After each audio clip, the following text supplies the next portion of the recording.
Le journal.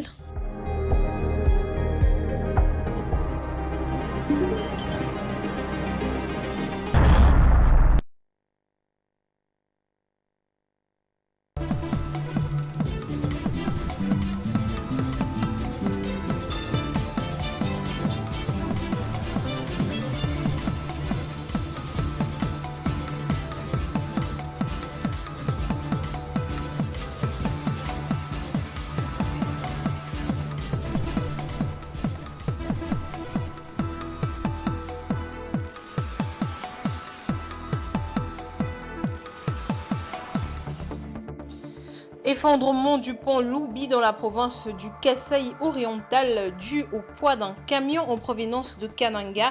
Quelles sont les conséquences pour l'économie de cette région? Vous suivrez la réponse en exclusivité du directeur de la chambre de la FEC Mbuji-Mayi dans ce journal. Et puis, à l'international, tenue du 27 au 31 mai 2024 des assemblées annuelles du groupe de la Banque africaine de développement. Le but de cet événement est de discuter des mesures concrètes pour la mobilisation des ressources en faveur du développement structurel du continent. Vous nous suivez en direct de Géopolis Télévision. Madame, Messieurs, bonsoir et bienvenue dans ce journal. Pas de morts ni des blessés, mais d'importants dégâts matériels. C'est le bilan officiel rendu public par le bourgmestre de la commune de Matete, Jules Mukumbi, après un incendie survenu dans la nuit du dimanche 26 mai au 27 mai 2024 au marché de Matete, lequel a pris un quart du marché. Selon le bourgmestre, le feu est parti du foyer social où les immondices étaient brûlés. Patience Lekeke nous en dit plus. Un incendie d'origine encore inconnue s'est déclaré dans la nuit de dimanche à lundi au marché municipal de Matete. Malgré les efforts des sapeurs-pompiers arrivés sur place avec un important retard, le feu a rapidement pris de l'ampleur et ravagé une grande partie des installations. Cet incendie qui a touché une partie du marché municipal de Matete trouverait son origine dans la cour de l'école foyer voisine. Selon des témoins, les employés de l'établissement scolaire auraient procédé à une mauvaise gestion des déchets à l'origine du départ de feu. Et compte tenu de la proximité entre l'école et le marché, le feu s'est ensuite propagé à une vitesse fulgurante dans les installations jonchées de matériaux inflammables comme le plastique ou le textile. Selon le bourgmestre de la commune de Matete, Jules Mukumbi, il n'y a pas de morts ni de blessés, mais d'importants dégâts matériels ont été signalés.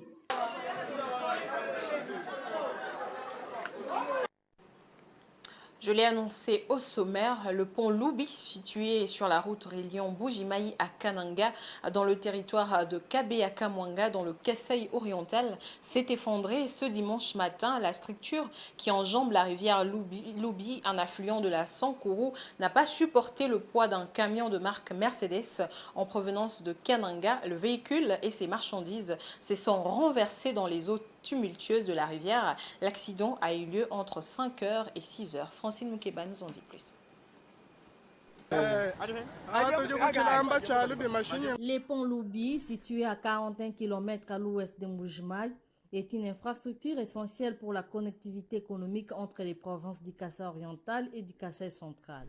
Pour le directeur de la Chambre des petites et moyennes entreprises à la FEC Mbuji-Mayi, M. Dominique Ilunga, son effondrement constitue un coup dur pour les échanges commerciaux et la mobilité des habitants de cette région. Vraiment, l'impact économique sur cette voie est visible dans la mesure où nous sommes pendant la saison sèche. Et c'est pendant cette période que plusieurs de nos transporteurs avaient envisagé inonder le marché de Mbuji-Mayi avec le produit venant de Kinshasa, le produit venant de Kalambambouji. Mais maintenant qu'il y a ce problème de pont, ça va tout d'abord créer le surenchère, la spéculation, et ça va augmenter les charges supplémentaires dans la mesure où il risque d'y avoir le transbordement au niveau de ce pont. L'effondrement du pont Loubi vient aggraver une situation déjà critique.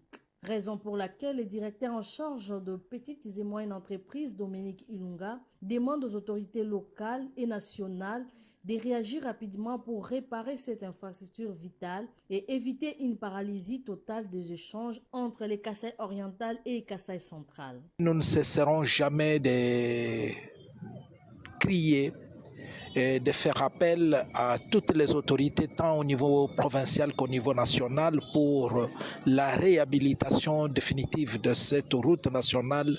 La situation est pire, il faudra que les autorités des infrastructures au niveau national se mobilisent le plus rapidement possible et viennent au secours à cette population qui est enclavée. Cet accident met en lumière la nécessité d'entretenir et de réhabiliter régulièrement les infrastructures routières en RDC. La sécurité des usagers de la route et le développement économique du pays en dépendent. Et puis, chaque jour qui passe permet de lever un petit peu un coin de voile dans l'affaire coup d'État manqué, ou plutôt sur son processus de recrutement des Américains dans ce putsch avorté. Selon une agence américaine d'information, le fils de Christian Malanga, arrêté à Kinshasa parmi les putschistes, a été à la manœuvre en recrutant ses amis aux États-Unis avec des propositions des grosses sommes d'argent pour un service de sécurité au Congo. Patrick Ilunga au commentaire.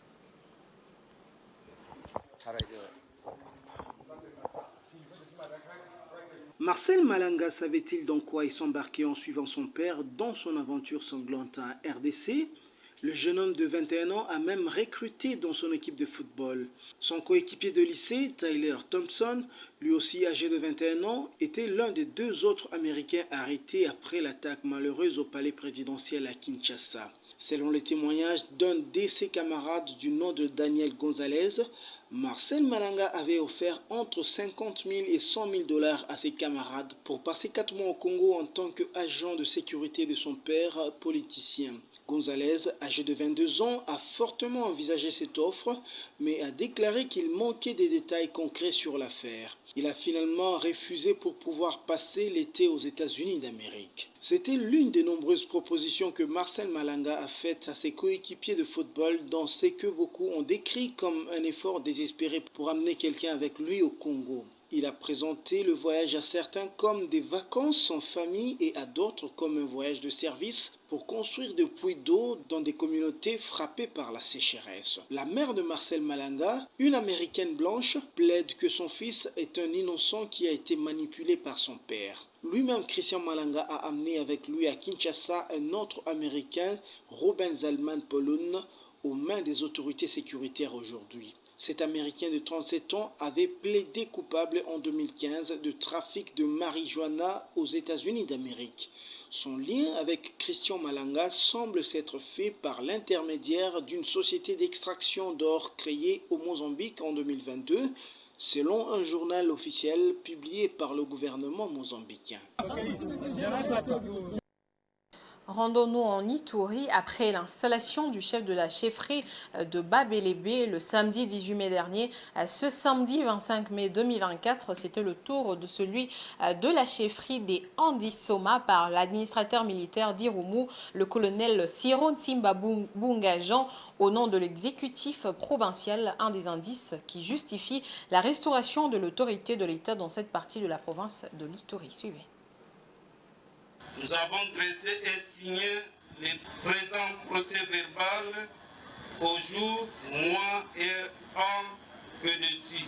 Vêtu en peau de léopard, symbolisant la royauté, et la lance en main, symbolisant la défense, Sa Majesté Biyabo Anzabo Mathieu a été officiellement installé par l'administrateur militaire au nom du lieutenant-général Boyon Kachama Johnny, gouverneur militaire et commandant des opérations en Ituri.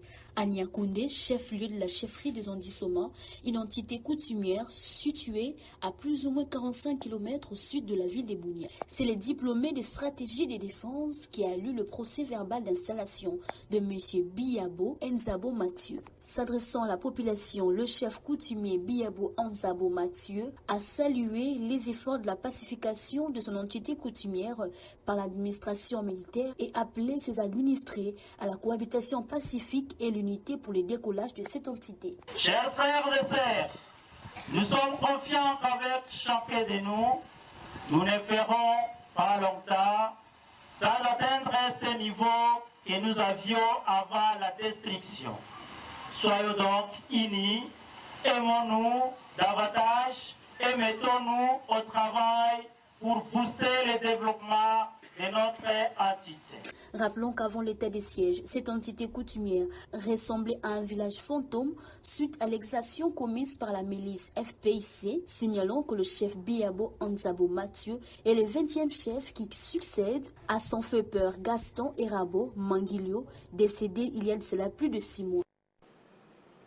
Vous aimez sans doute les crevettes ou des poissons comme le sole ou le capitaine pêchés dans l'océan Atlantique à Mwanda. Mais savez-vous comment ils sont pêchés? Dans un mini-documentaire réalisé sur la pêche dans la cité côtière à Mwanda, Don Momat et Benny Ifombo nous font découvrir une des techniques de la pêche artisanale. Suivez cet extrait.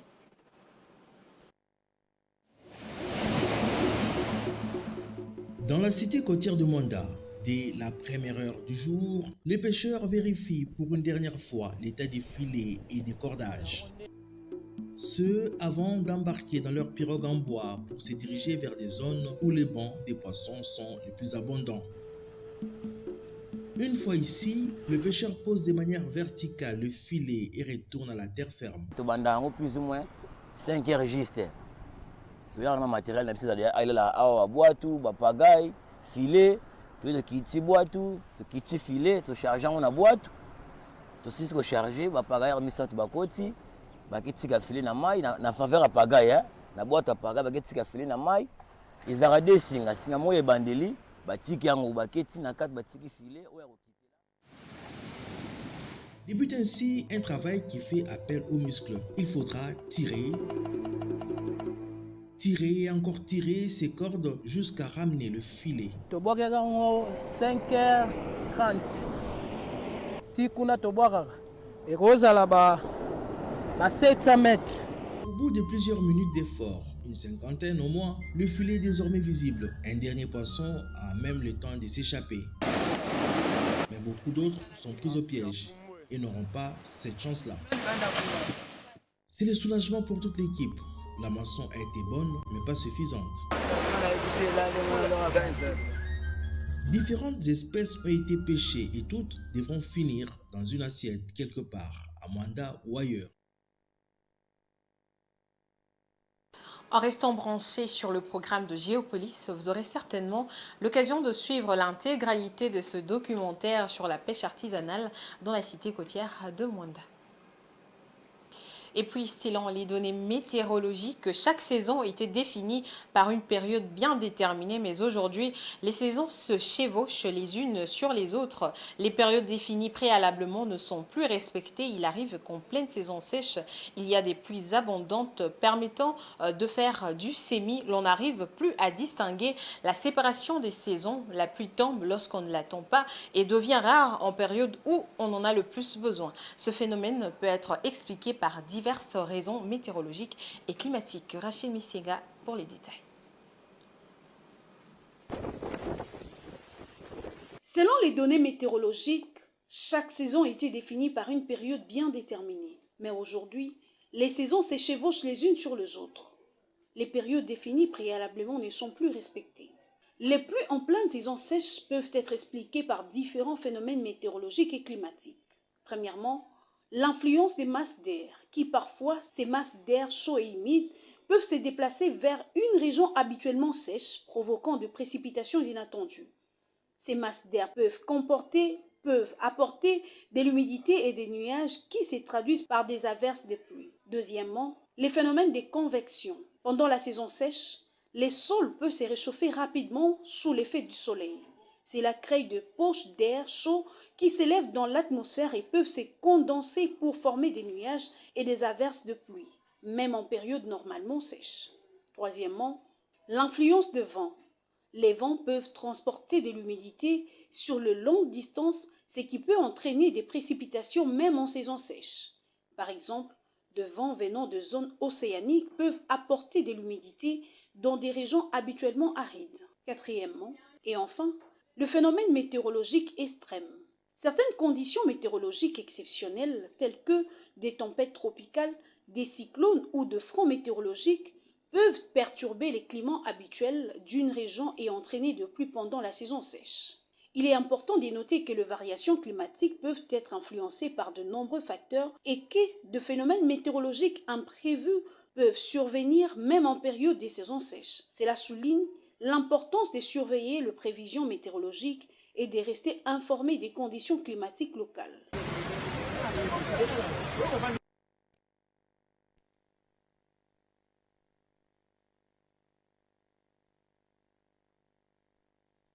Sport, les léopards seniors dames de la République démocratique du Congo ont été invités par la sélection nationale dames du Maroc, les Lions de l'Atlas, à prendre part à 2 rencontres amicales. Ces 2 matchs auront respectivement lieu le 30 mai et le 30 juin prochain dans la ville de Berkane en terre marocaine. Blaise Kozola. La nouvelle a été officialisée par la Fédération royale marocaine de football. Les léopards dames de la République démocratique du Congo seront au Maroc pour 2 matchs amicaux contre les Lions de l'Atlas. Les 2 rencontres se joueront respectivement le 30 mai et le 3 juin prochain. À l'instar des léopards hommes de moins de 20 ans qui préparent leurs échéances futures au royaume chérifien, les dames s'apprêtent à participer à la phase finale de la Coupe d'Afrique des Nations. Cette compétition, qui se déroulera au Maroc, permettra aux léopards de revenir au haut niveau du football féminin sur le continent africain après 10 ans de difficultés. Pour en arriver là, les léopards de la RDC ont éliminé les Nzalang nationales de la Guinée équatoriale lors d'une double confrontation du 4e. Pour en arriver là, les léopards de la RDC ont éliminé les Nzalang nationales de la Guinée équatoriale lors d'une double confrontation du 4e et dernier tour des éliminatoires. Tenu un échec à Malabo dans son stade, 1 but partout, la Guinée équatoriale avait perdu au match retour dans la capitale congolaise, au stade des Martyrs devant la RDC sur la marque de 1-2. Ils s'en sont très bien. Le deuxième but qui arrive. Étant donné qu'on vient de parler sport, nous avons un intervenant ce soir. Il s'agit de Blaise Kozola. Bonsoir Blaise Kozola. Bonsoir Damani Mujinga et bonsoir à nos fidèles téléspectateurs. Alors, nous parlons des éliminatoires de la Coupe du Monde 2026. Quelle performance pour les léopards? Quelle performance à attendre, bien sûr, de la part des léopards? Alors, les léopards étaient absents lors de la dernière fenêtre FIFA.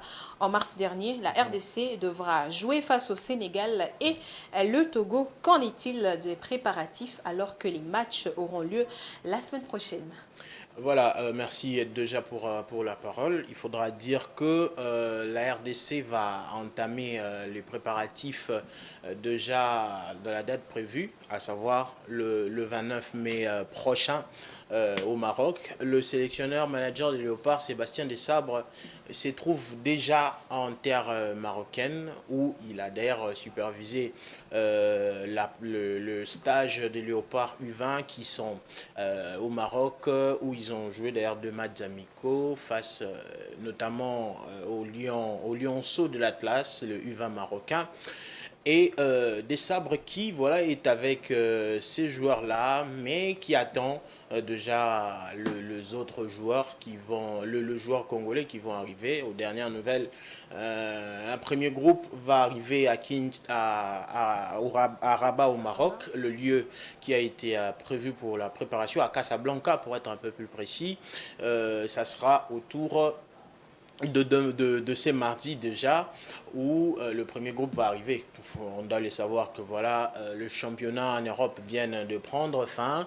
Alors, question de plier bagage, les joueurs seront déjà au Maroc déjà à partir de demain. Puis, ils vont commencer les préparatifs à partir du 29 mai, date donc prévue par le sélectionneur national pour commencer ces préparatifs de ces 2 matchs, 3e et 4e journée éliminatoires de la Coupe du Monde 2026.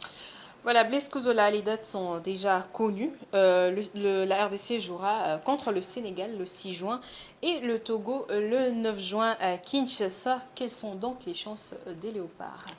Ce sont des matchs très importants, des matchs qui vont d'ailleurs déterminer la suite même de cette campagne éliminatoire. Donc déjà les 6 juin, les Congolais seront reçus par le Lion de la Teranga du Sénégal à Dakar. Un match très compliqué, en tout cas ça s'annonce compliqué pour non seulement la RDC mais aussi le Sénégal, puisque leur entraîneur en conférence de presse, lorsqu'il a annoncé la liste de joueurs qui ont été retenus pour les deux confrontations qu'ils vont livrer respectivement face à la RDC et à la Mauritanie, il a dit que voilà, il va affronter une équipe de la RDC très très difficile à manœuvrer. Il a d'ailleurs cité certains joueurs qui sont très dangereux, dans le cas de Wissa, de Chancel, mais également de Gaël Kakuta. Donc, ce sera un match qu'il faudra très très bien préparer pour le sélectionneur des Sabres, parce qu'il y a des points qu'il faut engranger. C'est vrai que la RDC jouera le Sénégal, la deuxième nation sur le plan africain, dans le classement FIFA. Il faudra faire mieux, en tout cas. Déjà, la RDC n'a jamais gagné le Sénégal dans ces terres. Il faudra vraiment faire beaucoup d'efforts pour produire un bon résultat. Et 3 jours après, puisqu'ils ne vont pas beaucoup se reposer, ils seront à Kinshasa dimanche pour recevoir les éperviers du Togo. Là également, jeu à domicile. Alors, il faudra tout faire pour gagner. Donc, les chances sont partagées. Il faudrait maintenant voir dans quelle mesure du possible aborder ces 2 rencontres qui sont, je l'ai dit tantôt, très importantes pour la suite de la compétition. Voilà, mais avec 3 points de sortie, la RDC peut-elle se qualifier à la prochaine Coupe du Monde Lescozola?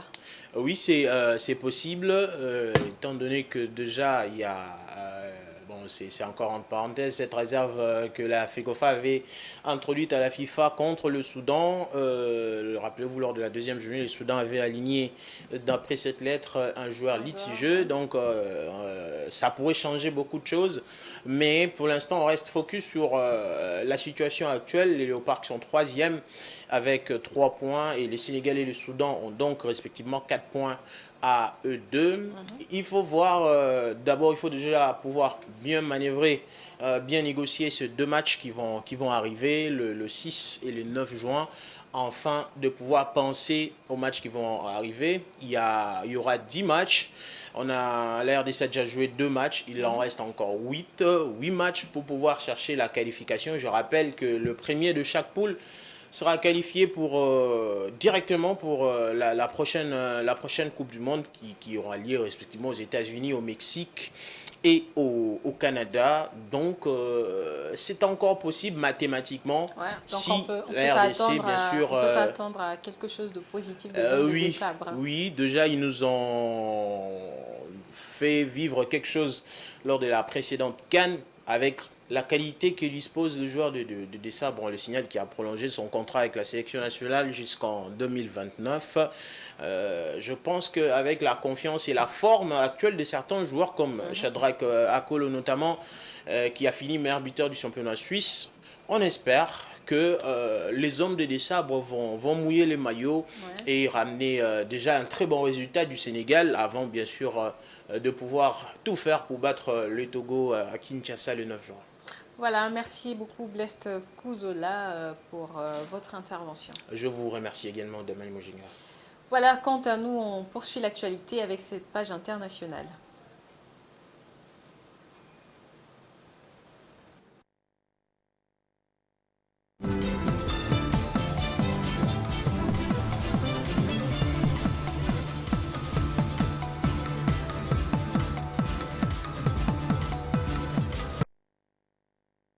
Annoncé au sommaire, le centre de conférence internationale Kenyatta de Nairobi accueille l'édition 2024 des assemblées annuelles du groupe de la Banque africaine de développement marquant le 60e anniversaire de la BAD. L'événement se tient du 27 au 31 mai 2024 sous les thèmes Transformation de l'Afrique. Cette rencontre rassemble plus de 3000 délégués dont des chefs d'État africains, des ministres et des représentants du secteur privé pour discuter des mesures concrètes pour la mobilisation des ressources en faveur du développement structurel du continent. Suivez.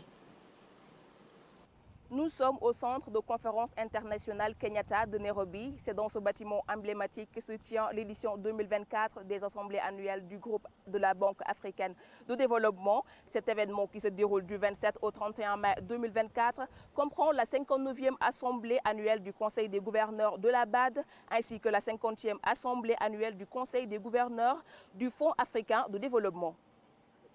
Ce sera également le 60e anniversaire de la Banque africaine de développement. Et c'est un bon moment pour réfléchir à tout le travail que nous avons accompli et à tout ce qui a été réalisé, au partenariat et aux projets de loi, et à ce que nous avons fait pour les pays, et surtout à ce qu'il nous reste à faire. Sous le thème central, la transformation de l'Afrique, le groupe de la Banque africaine de développement et la réforme de l'architecture financière, ces assemblées visent à proposer des mesures concrètes pour mobiliser des ressources en faveur de la transformation structurelle de l'Afrique. L'occasion parfaite pour la Banque africaine de développement de présenter son rapport 2024 sur les perspectives économiques en Afrique, évaluant les progrès réalisés par le continent dans sa transformation économique et son développement au cours des dernières décennies, tout en identifiant les lacunes à combler. Cette rencontre s'annonce comme un moment crucial pour catalyser le changement et favoriser la collaboration à l'échelle continentale. Fad Magnan, envoyé spécial aux assemblées annuelles de la BAD depuis Nairobi pour Africa 24. Et puis, le gouvernement de transition du Mali a lancé le week-end dernier la construction de la plus grande centrale solaire du pays d'une capacité de 200 MW dans la commune de Sanankoroba, près de Bamako. La construction de cette centrale d'une valeur de plus de 120 milliards de francs CFA durera 12 mois. Le projet fait suite à la signature d'un protocole d'accord le 14 octobre 2023 à Moscou entre les géants nucléaires russes Rosatom et le ministre malien de l'énergie et de l'eau. Le projet devrait permettre de réduire considérablement la pénurie d'électricité actuelle dans le pays. Suivez. Le Mali a lancé vendredi 4 mai 2024 la construction d'une vaste centrale solaire photovoltaïque, la plus grande d'Afrique de l'Ouest, selon le gouvernement de ce pays, en proie à des problèmes de fourniture d'électricité. D'une valeur de plus de 120 milliards de francs CFA, la centrale solaire photovoltaïque de 200 MW qui s'étendra sur 314 hectares à Sanankoroba, près de Bamako, devrait permettre d'augmenter la production nationale d'électricité de 10%. Cette centrale réduira également considérablement la pénurie d'électricité actuelle dans le pays.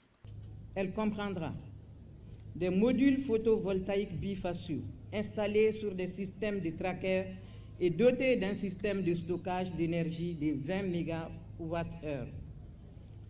Elle comprendra aussi un poste d'évacuation au niveau de la centrale, l'extension du poste 225-33 kV de Sanankoroba, une ligne de raccordement haute tension en 225 kV d'environ 11 km entre le poste d'évacuation de la centrale et le poste de raccordement en cours de réalisation. La centrale est conçue pour une exploitation stable pendant 20 ans et passera sous le contrôle total du ministère de l'Énergie malien au bout de 10 ans. Cette centrale représente un pas significatif vers la diversification du mix énergétique malien, le pays étant en quête d'une souveraineté énergétique. C'est avec un réel espoir que je viens de poser le premier panneau de la nouvelle centrale solaire de Sanankoroba, avec une puissance de 200 MW crête. Cette nouvelle centrale permettra d'augmenter la capacité de production qui est actuellement confrontée à d'énormes difficultés en termes de fourniture d'électricité. Effectivement, l'étape de Sanankoroba n'est que le début d'une série de constructions de centrales solaires en République du Mali et vise à concrétiser notre souveraineté énergétique.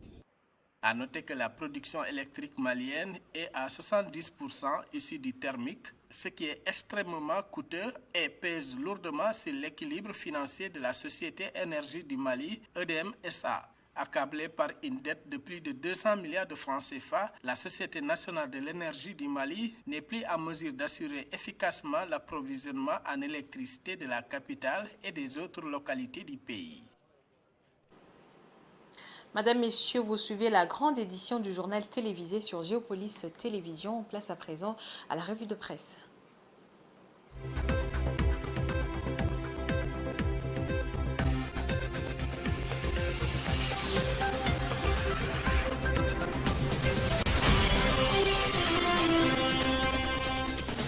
Madame, Monsieur, bonsoir et bienvenue dans cette revue de presse. Au sommaire de journaux parus dans la ville de Kinshasa, c'est lundi 27 mai 2024. Géopolis Hebdo titre Kasaï oriental, le pont Lubirelion Bujimaï Akabe Akamwanga s'est effondré de nouveau 17 ans après. Bujimaï, la capitale mondiale du diamant industriel, est de nouveau enclavée. En effet, le pont Lubirelion Bujimaï Akabe Akamwanga s'est effondré de nouveau 17 ans après, emportant un camion avec ses passagers dans la rivière. Cet accident a eu lieu tout le dimanche 26 mai, laissant le chef-lieu de la province minière du Kasaï oriental sans l'une des principales voies d'accès, à savoir la nationale numéro 1.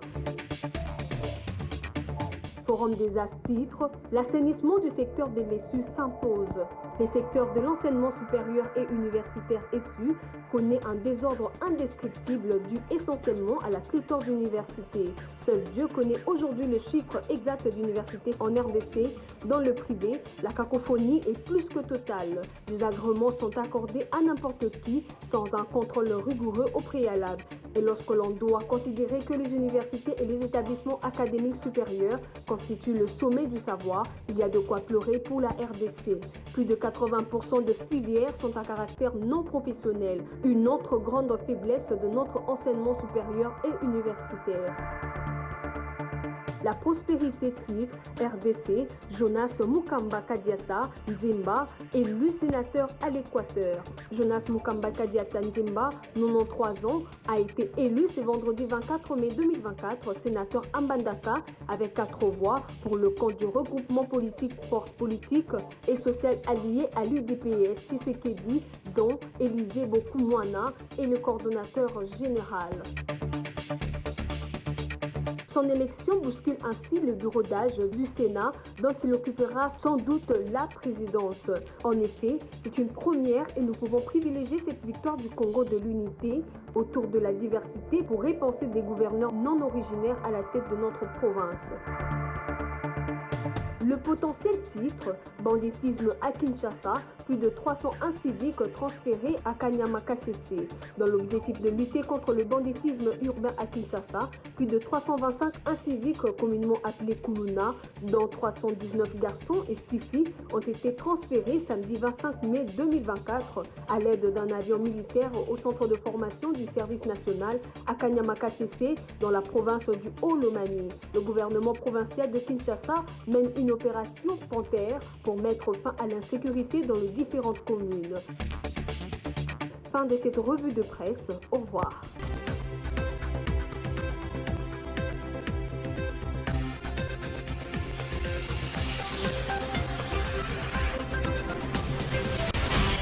Voici arrivé à la fin de cette édition, mais d'abord, je vais vous rappeler les différents titres.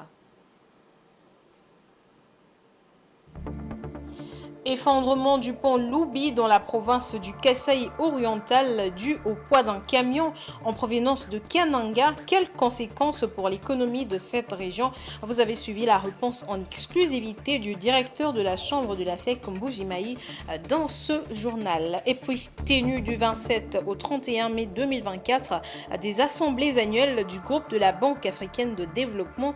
Le but de cet événement est de discuter sur des mesures concrètes pour la mobilisation des ressources en faveur du développement structurel du continent. Voilà, c'est la fin de ce journal. Merci à vous de l'avoir suivi et bonne suite de programme sur Géopolis Télévision. Au revoir.